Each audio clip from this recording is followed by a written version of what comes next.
Hello students, good evening. आज हम लोग जो है इम्परेटिव सेंटेंस के डायरेक्ट से इनडायरेक्ट बनाने के नियम पर चर्चा करेंगे। तो सबसे पहले तो आपको इम्परेटिव सेंटेंस की जानकारी होना चाहिए। यदि आपको इम्परेटिव सेंटेंस की जानकारी नहीं है तब फिर आप कैसे पहचानेंगे कि सेंटेंस आपका इम्परेटिव है। जैसे कि मैंने बताया, असर्टिव में बात को स्वीकार या अस्वीकार किया जाता है, सेंटेंस असर्टिव कहलाएगा। प्रारंभ सब्जेक्ट से होता है, अंत फुल स्टॉप से होता है, प्रायः ये कंडीशन लगी होती है। इंट्रोगेटिव सेंटेंस में प्रश्न पूछा जाता है। अब जवाब हम हाँ या ना में दे सकते हैं या फिर पूरे शब्दों में दे सकते हैं। तीसरा सेंटेंस आपका आया इंपरेटिव सेंटेंस। तो पहले इंपरेटिव सेंटेंस के विषय में जानकारी प्राप्त कीजिए। कहा जाता है कि इंपरेटिव सेंटेंस की हिंदी होती है आदेशात्मक वाक्य। अब अगर आदेशात्मक का संधि विच्छेद किया जाए तो निकलेगा आदेश धन आत्मक। कहने का मतलब यह हुआ कि अगर हिंदी से हम इंपरेटिव सेंटेंस का भाव लेना चाहें तो यहां से पता चलता है कि वह वाक्य जिससे आदेश दिया जाता है इंपरेटिव सेंटेंस कहलाता है। लेकिन ऐसा नहीं है।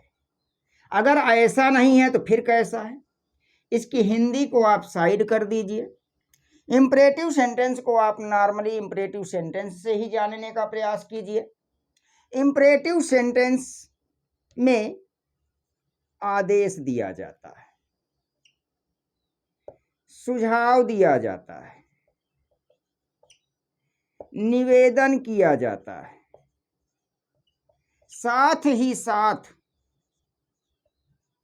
प्रस्ताव भी रखा जाता है।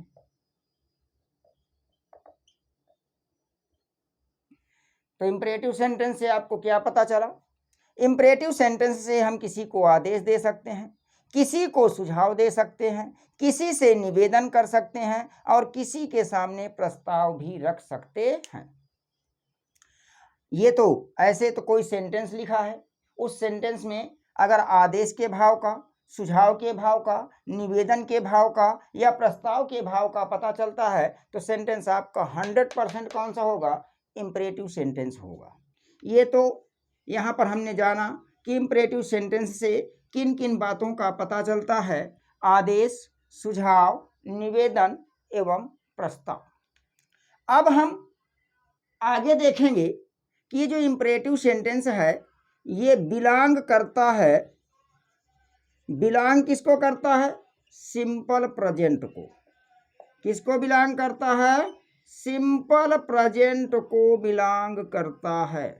अब सिंपल प्रेजेंट को बिलोंग करता है तो सबसे पहले सिंपल प्रेजेंट में असर्टिव सेंटेंस देखेंगे। कौन सा सेंटेंस देखेंगे? असर्टिव सेंटेंस देखेंगे, क्योंकि असर्टिव सेंटेंस से ही हम जो है निकालेंगे इंपरेटिव सेंटेंस। तो इंपरेटिव सेंटेंस किसको बिलोंग करता है? सिंपल प्रेजेंट को। सिंपल प्रेजेंट में अब हम कौन सा सेंटेंस देखेंगे? Assertive sentence. असर्टिव सेंटेंस में कितने भाव होते हैं? दो, एक पॉजिटिव और दूसरा निगेटिव। तो अगर पॉजिटिव और निगेटिव असर्टिव में होते हैं तो इंपरेटिव में भी तो कितने सेंस निकलने चाहिए? दो, पॉजिटिव और निगेटिव। तो सबसे पहले हम पॉजिटिव का स्ट्रक्चर बना लेते हैं। जब पॉजिटिव का स्ट्रक्चर बनाएंगे असर्टिव सेंटेंस में, सबसे पहले सब्जेक्ट होगा, सब्जेक्ट के बाद V1 या V5 होगा, उसके बाद ऑब्जेक्ट होगा, फिर आगे आपका अदरवर्ड ऐसे कुछ आ सकता है। अब पुनः ध्यान दीजिएगा कि जो इंपरेटिव सेंटेंस है इसका सब्जेक्ट ऑलवेज, हमेशा यू होता है। क्या होता है? यू होता है। इंपरेटिव सेंटेंस का सब्जेक्ट ऑलवेज यू होता है, जबकि सिंपल प्रेजेंट के असर्टिव में जाएंगे तो यहाँ सब्जेक्ट में कोई भी आ सकता है। लेकिन अगर इंपरेटिव सेंटेंस का सब्जेक्ट हमेशा कौन होता है? यू होता है, जो कभी लिखा नहीं जाता है बल्कि क्या रहता है? अंडरस्टूड रहता है। हम समझ लेते हैं कि इंपरेटिव सेंटेंस है तो उसका सब्जेक्ट हमेशा यू रहता है, जो कभी लिखा नहीं जाता है, छिपा रहता है, अंडरस्टूड रहता है। अब यहाँ पर इसका सब्जेक्ट सिंगुलर होगा, V5 होगा, प्लूरल होगा, V1 होगा। मैंने कहा कि इंपरेटिव सेंटेंस सिंपल प्रेजेंट को बिलोंग करता है। सिंपल प्रेजेंट का सकारात्मक वाला हमने स्ट्रक्चर बना लिया, और जब सकारात्मक स्ट्रक्चर बना लिया तो सब्जेक्ट के अकॉर्डिंग V1 या V5 आएगा। अब इंपरेटिव सेंटेंस का सब्जेक्ट हमेशा यू होता है, जो कभी लिखा नहीं जाता बल्कि छिपा रहता है। तो अब इस सब्जेक्ट के स्थान पर अगर हम यू रख देते हैं थोड़े समय के लिए, चलिए हमने यू रख दिया। यू आपका सिंगुलर भी होता है, प्लूरल भी होता है, लेकिन यूज में हमेशा प्लूरल होता है। तो कहने का मतलब यह है कि यहां से V5 का काम खत्म, बचा कौन? V1। अब V1 बचा। फिर कहा गया कि जो आपका इंपरेटिव सेंटेंस का सब्जेक्ट होता है वो कभी लिखा नहीं जाता, छिपा रहता है, अंडरस्टूड रहता है। तो कहने का मतलब क्या हुआ कि यदि कोई सेंटेंस लिखा है उसका प्रारंभ V1 से हो रहा है और उसके बाद आपका ऑब्जेक्ट अदरवर्ड आ रहा है कि नहीं आ रहा है कोई मायने नहीं रखता, सब प्रारंभ कहाँ से हो रहा है? V1 से हो रहा है। सेंटेंस आपका कौन सा कहलाएगा? इंपरेटिव। ये सेंटेंस आपने पहचान लिया। अब निगेटिव का स्ट्रक्चर बना के देख लो।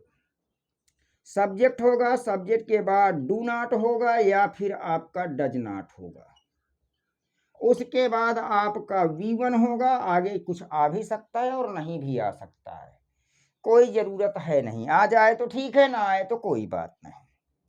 अब ये आपका सिंपल प्रेजेंट के असर्टिव में निगेटिव सेंस वाला हमने स्ट्रक्चर बना लिया। सब्जेक्ट सिंगुलर होगा, डज नॉट लगाएंगे, सब्जेक्ट प्लूरल होगा, डू नॉट लगाएंगे। अब मैंने कहा कि इंपरेटिव सेंटेंस का सब्जेक्ट क्या होता है? यू होता है। तो चलिए थोड़े समय के लिए हमने यहाँ पर यू रख लिया।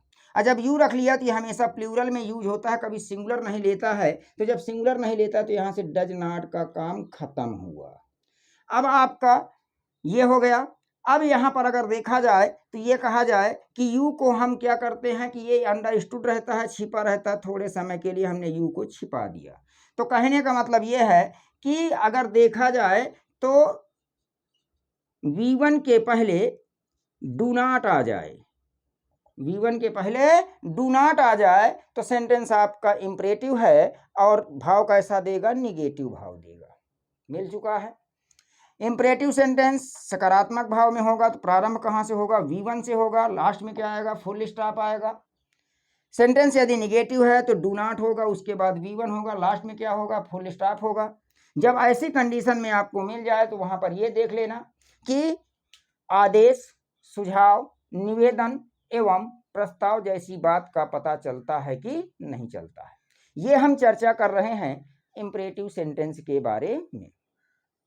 तो चलिए हमने इंपरेटिव सेंटेंस के बारे में कुछ जानकारी हासिल कर ली है। अब हम आते हैं मेन मुद्दे पर। डायरेक्ट से बनाना क्या है? इनडायरेक्ट। तो जब डायरेक्ट से इनडायरेक्ट बनाना है तो मैंने आपसे कहा था सेंटेंस आपका किसी भी प्रकार का हो, असर्टिव हो, इंट्रोगेटिव हो या फिर इंपरेटिव हो, सबसे पहले हम किसको हल करते हैं? रिपोर्टिंग वर्ब को। उसके बाद कॉमा और इन्वर्टेड कॉमा को हटाते हैं। तो चलिए अब इस प्रकार से आपका कुछ डायरेक्ट आ जाता है, ज्यादातर इसी प्रकार से लिखा होता है। यहां पर होता है रिपोर्टिंग वर्ब और यहां पर होता है रिपोर्टेड स्पीच। अब इस रिपोर्टेड स्पीच के रूप में सेंटेंस आपका असर्टिव आ जाए। कौन सा आ जाए? असर्टिव। तो इस रिपोर्टिंग वर्ब में देखना पड़ता है यहाँ पर ऑब्जेक्ट आया है कि नहीं। अध्ययन कीजिए लेकिन तुलनात्मक अध्ययन करिए। यदि तुलनात्मक अध्ययन कर लेंगे तो पढ़ने का मजा ही कुछ और है और कभी आपको डाउट नहीं होगा। रिपोर्टेड स्पीच का सेंटेंस असर्टिव है। रिपोर्टिंग वर्ब को हल करेंगे सबसे पहले तो सेंटेंस रिपोर्टेड स्पीच के सेंटेंस को देखने के बाद ही हम रिपोर्टिंग वर्ब को हल कर सकते हैं। माना कि सेंटेंस आपका असर्टिव आया है तो रिपोर्टिंग वर्ब में देखेंगे ऑब्जेक्ट आया है कि नहीं। अगर ऑब्जेक्ट नहीं आया है तो यहाँ से मिलेगा, से रहने देना, सेज मिलेगा, सेज रहने देना, सेड मिलेगा, सेड रहने देना। अगर ऑब्जेक्ट आया है तो से टू मिलेगा, टेल में बदल देना, सेज टू को टेल्स में, सेड टू को टोल्ड में। चलिए ये हो गए। इसके बाद मान लो सेंटेंस आपका इंट्रोगेटिव आया हुआ है तो फिर यहां पर ज्यादातर आपको सेड या सेड टू मिलेगा। अब यहां पर जब सेंटेंस इंट्रोगेटिव है तो रिपोर्टिंग वर्ब का ऑब्जेक्ट देखने की जरूरत नहीं है। आया है तो भी, नहीं आया है तो भी रिपोर्टिंग वर्ब को बदला ही जाएगा। इंट्रोगेटिव है, सेड मिल जाए 8 में बदल देना, सेड टू मिल जाए 8 में बदल देना, कोई प्रॉब्लम नहीं। अब अगर सेंटेंस आपको मिल जाए इम्परेटिव, तो जब इम्परेटिव मिलेगा कहाँ पर, रिपोर्टर स्पीच में आया हुआ सेंटेंस इम्परेटिव होगा, तो इम्परेटिव मिलेगा तो यहाँ पर आप भाव निकालना। भाव में यदि आपको आदेश का भाव मिल जाए तो इस रिपोर्टिंग वर्ब को ऑर्डर्ड में बदल देना। यदि आपको सुझाव मिल जाए, क्या मिल जाए, सुझाव, तो यहाँ पर आप जो है इसको एडवाइज्ड में बदल देना। यदि आपको निवेदन मिल जाए, क्या मिल जाए, निवेदन, तो इसको बदल देना रिक्वेस्टेड में। सेंटेंस आपका रिपोर्टेड स्पीच में आया हुआ सेंटेंस इंपरेटिव है तो सबसे पहले भाव निकालेंगे। आदेश का भाव निकले तो रिपोर्टिंग वर्ब को ऑर्डर में बदल देना है। सुझाव का भाव निकलेगा, रिपोर्टिंग वर्ब को एडवाइज में बदल देना है। निवेदन का भाव निकलेगा, रिपोर्टिंग वर्ब को रिक्वेस्टेड में बदल देना है। एक पॉइंट कंप्लीट हुआ। इसके बाद दूसरा पॉइंट आता है कामा और इन्वर्टेड कामा को हटाना। जब दूसरा पॉइंट आता है कामा और इन्वर्टेड कामा को हटाना, तो उसको भी हम सेंटेंस के अनुसार ही बदलते हैं। जिस प्रकार से रिपोर्टिंग वर्ब को सेंटेंस के अनुसार हल किए। रिपोर्टेड स्पीच का सेंटेंस असर्टिव है, कामा इन्वर्टेड कामा हटा के दैट लगा लीजिए। सेंटेंस आपका इंट्रोगेटिव आया हुआ है तो कामा इन्वर्टेड कामा को हटाइए और देखिए कि ये इंट्रोगेटिव का प्रकार कौन सा है, फर्स्ट या सेकेंड।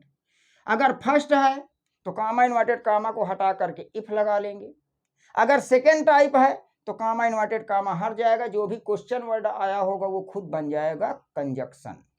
इसके बाद फिर अगर आपका सेंटेंस इंपरेटिव है तो मैंने कहा था कि सकारात्मक वाले में आपका V1 प्लस ऐसे कुछ आ सकता है। नकारात्मक वाले में देखा जाएगा तो यहाँ पर डू नॉट प्लस V1 आ सकता है।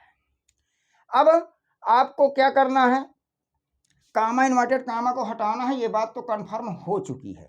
ऐसी स्थिति में आपको क्या करना है कि जैसे यहाँ पर आपका सकारात्मक भाव आया हुआ है तो सकारात्मक भाव आया है तो इस V1 के पहले टू लगा देना है।